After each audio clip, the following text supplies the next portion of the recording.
నేను రాసినన్ని double meaning డైలాగులు నేను కూర్చుంటే నాకంటే గొప్పగా ఎవడో రాయడు, గుర్తుపెట్టుకోండి. కానీ నేను ఎందుకు రాయట్లేదు బస్ స్టాప్ అనే సినిమాతో ఆపేశాను. నేను ఎందుకు రాయట్లేదు? డబ్బులు సంపాదించడం నాకు రాదా?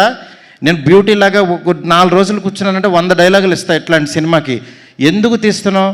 ఫ్యామిలీస్ రావాలి, మంచి సినిమా, క్వాలిటీ సినిమా ఇవ్వాలి. ఈ రోజుల్లో బస్ స్టాప్లో డబుల్ మీనింగ్లు, బూత్ డైరెక్టర్ అనేవాడు 400 కోట్లతో రాజాసాబ్ తీస్తున్నాడు. వాడి ఎదుగుదల చూడండి, వాడి గ్రాఫ్ చూడండి, వాడి కెరీర్ చూడండి. నేను అది చెప్తున్నా. ఊరికినే డైరెక్టర్లు అయిపోరు. ఊరికే పాన్ ఇండియా స్టార్ వచ్చేసి ఒక ఫ్లాప్ సినిమా తర్వాత పిలిచి ఎదురుగుండా కూర్చోబెట్టి సినిమాలు ఎవరు ఇక్కడ? ఊరికినే సినిమాలు ఇచ్చారు అని అంటే ప్రభాస్ వాళ్ళ మనసులో నేనున్నా.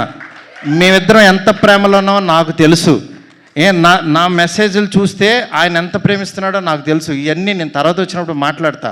బట్ యాక్చువల్గా నేను ఎందుకు చెప్తున్నానంటే ఇదంతా సినిమా ఆడించాలని చాలా ఒక ఫ్రస్ట్రేషన్తో, ఒక స్ట్రెస్తో, ఒక ప్రీ రిలీజుల్లోనో దేంట్లోనో ఇష్టం వచ్చినట్టు మాట్లాడుతున్నారు. అలా కాదు. సినిమాని నమ్మండి, కంటెంట్ నమ్మండి. జనం ఎప్పుడూ మంచి సినిమా తీస్తే చూస్తారు. మనం 1000 రూపాయలు పెట్టి వాళ్ళ జేబుల్లోంచి దోచేస్తున్నాం. వాళ్ళకి మంచి సినిమా ఇవ్వాల్సిన బాధ్యత మంది.